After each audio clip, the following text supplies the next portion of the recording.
Humeur du bélier.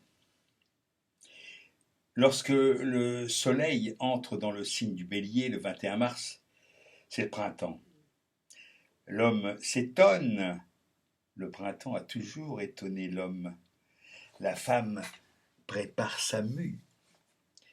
Elle s'épluche des gros lainages de l'hiver et songe à transparaître. L'homme s'étonne. La femme a toujours étonné l'homme. Les brumes matinales ne s'attardent plus jusque dans l'après-midi. La terre se réchauffe. On sort les bêtes. Tout de suite, le bélier se porte en tête du troupeau. Les brebis rient sous cape. Le bélier n'y voit que du feu. Le bélier est un signe de feu. Le bélier croit volontiers que toutes les brebis lui appartiennent, ce qui est faux. Les brebis appartiennent au berger. Le berger est appelé seigneur.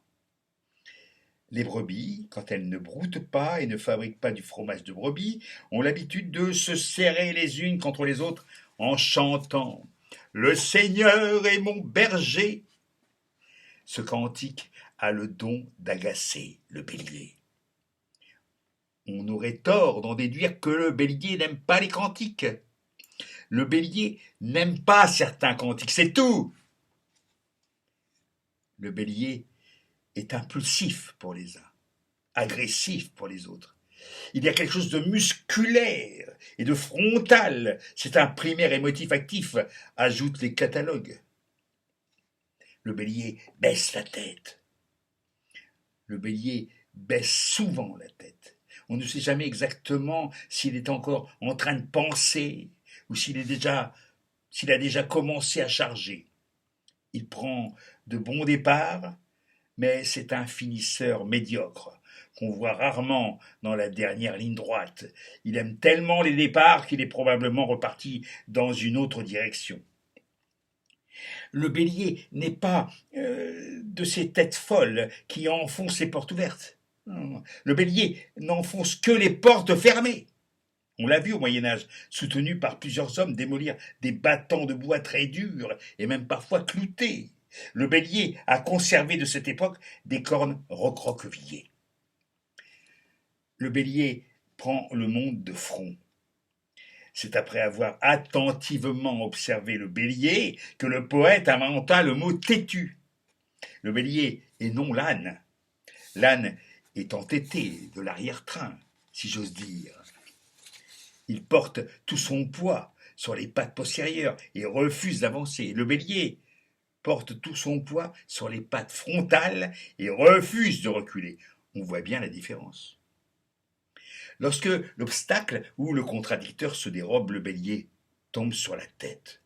Le bélier est sujet aux coups de tête et aux accidents. Le bélier est le premier signe du zodiaque. Il occupe les 30 degrés du premier douzième de l'écliptique, auquel correspond aujourd'hui la constellation dite des poissons, en raison de la translation de l'axe terrestre. La constellation du bélier retrouvera sa place dans 24 000 ans. Le bélier s'en fout. Il n'a d'offre à recevoir que de Mars, la planète rouge et son ministère de tutelle.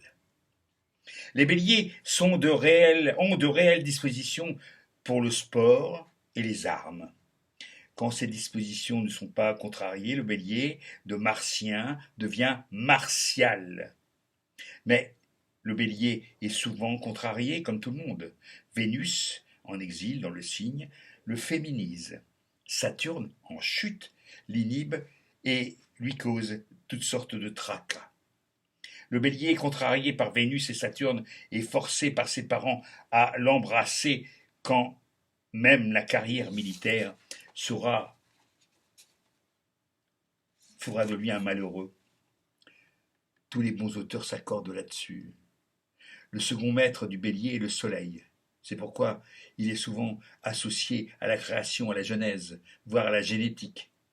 Il existe de nombreuses combinaisons planétaires, plus ou moins harmonieuses, qui permettent au bélier d'être plus ou moins malheureux, plus ou moins riche, plus ou moins malade et plus ou moins bélier.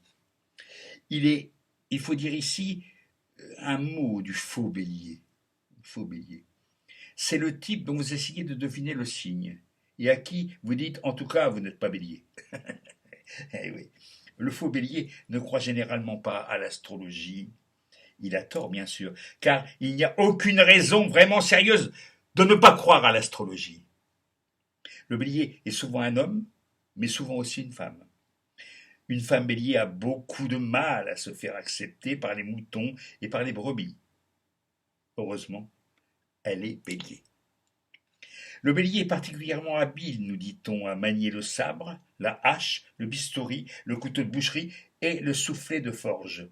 On se laisserait abuser par tant d'habileté de tranchant. Le bélier est parfois doux comme un agneau. Il a le sens du sacrifice. C'est un bélier qui remplaça au pied levé le fils d'Abraham, dans la filiation duquel on retrouve le fameux Agnus Dei qui tollis peccata mundi. Il a de l'intuition et de la répartie. Le bélier n'est pas plus bête qu'un autre. Le bélier et la balance, qui sont opposés, se compléteraient agréablement si c'était possible. Le bélier préfère toutes sortes de signes aux vierges et il ne veut même pas savoir que les vierges existent.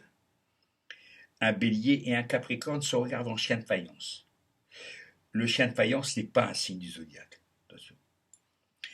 Si vous vous appelez Marlon Brando, Bismarck, Goya, Casanova, Nikita Khrouchtchev, Murat, Landru, Van Gogh, Thérèse d'Avila, vous avez une bonne chance de devenir un bélier célèbre. Si vous vous appelez Charles Baudelaire, Charles Maurras, Charles Chaplin, Alfred de Vigny, vous serez un bélier saturnien contrarié célèbre. 3 béliers contrariés sur 4 s'appellent Charles. Voilà pour le bélier, le premier signe du zodiaque, mais pas pour moi, si je le fais dans un ordre différent, parce que je suis scorpion.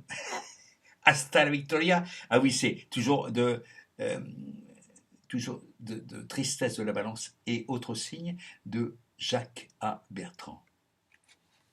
Bisous.